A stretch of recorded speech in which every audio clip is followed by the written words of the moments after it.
بسم الله الرحمن الرحيم. السلام عليكم ورحمة الله وبركاته. كسو دوادا معد كتاب برادة التكنولوجيا بوندو مقعي أبو بكر ناصر علي ولي waxaan ku guda jirnaa barashada Microsoft Excel 2010. waxaan qaadan doonaa cashirkeeni labaad. hore waxaan usoo baranay interface uu leeyahay programka Microsoft Excel 2010. waxyaabaha ugu muhiimsan waxa waaye qaybtan ee loo yaqaano ribbonka. ribbonka waxaa ku jiro tabiska. ribbonkan waa meesha ugu muhiimsan ee all commands la isticmaalayo laga helo marka aad ku shaqeynayso Microsoft Excel 2010. ribbonkaas haddii aan u baahano waan qarin karnaa, haddii aan u baahnana waan soo muujin karnaa. sababta ribbonka halkan loogu soo muujinayna waxa waaye all commands gudihiisa ku jira aad isticmaalaysid si aad u aragto. haddii aan u baahano inaan qarino waxaan sameynaynaa arrowgan ee qaybta midig ee kore inaan tagno oo aan siino click. markaan siino waxaa qarsoomaya ribbonka. sidoo kale haddii aan u baahano inaan dib u soo muujino waxaan sameyn karnaa isla drop down arrowga ama arrowgaas inaan mar kale aan ku celino clickta, kadibna wuxuu noo soo muujinayaa ribbonkeena. sidoo kale waxaan sameyn karnaa keyboard shortcut control F1. ribbonkeena sidaas ayuu u qarinayaa. sidoo kale haddii mar kale aan ku celino control F1 ribbonkeena wuu soo muujinayaa. intaas markaa kusoo gudubno qaybtan bidix ee kore waxaa loo yaqaanaa quick access toolbar.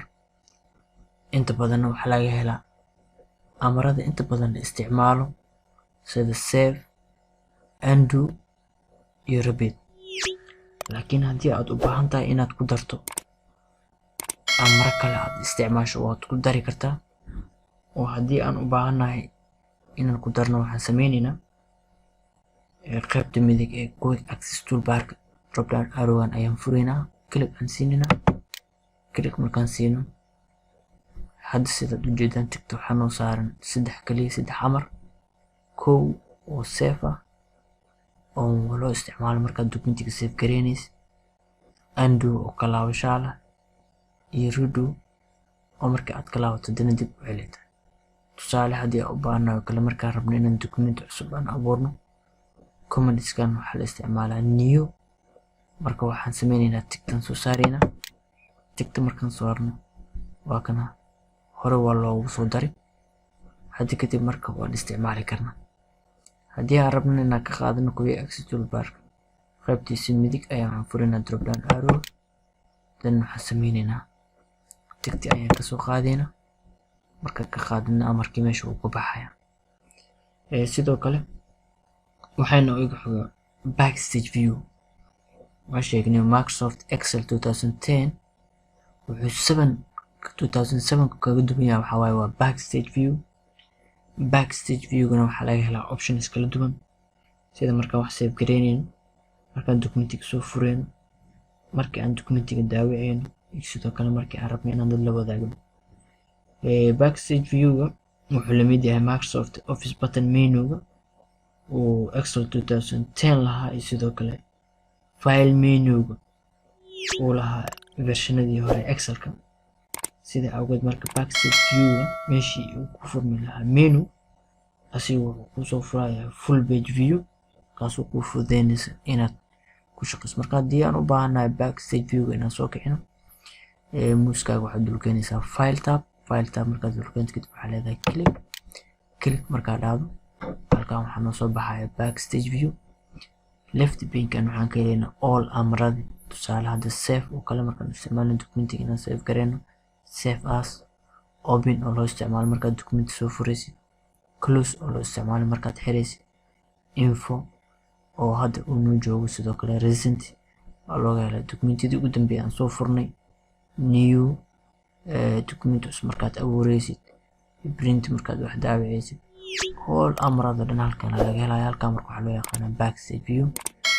backstage view markaad soo kicinayna daaqada dhan way xirmaysaa oo sheetka oo dhan ma arkeen.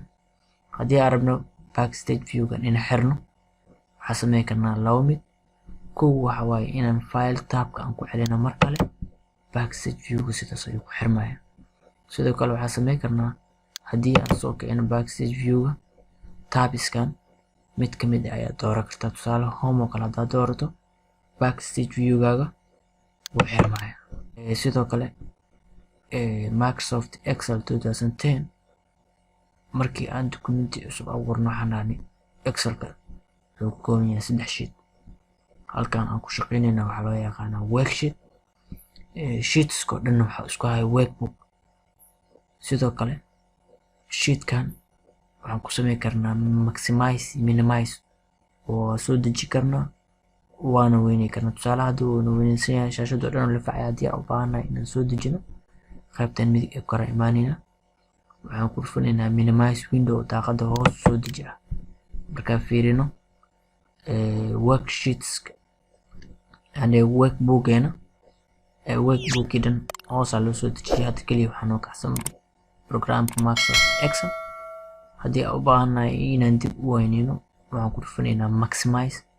maximize waxa waaye weyney shaashada dhan la facaysay. markaan ku dhufanayna workbookeena sidaan ayuu u weyneynayna. sidoo kale haddii aad u baahan tahay workbooka dhan inaad xirto halkaana imaan karnaa oo waxaan ku dhufan karnaa close window. close window markaan ku dhufanana wuxuu sameynayaa daaqadeen oo dhan wuu xirmaya. hadda waxaa inoo kacsan keliya programka Microsoft Excel 2010 laakiin wax daaqad ah ma inoo furan. cashirkeenii labaad ee barashada Microsoft Excel 2010 halkaana kusoo gabagabeynayna. wassalaamu calaykum waraxmatullaahi wabarakaatu.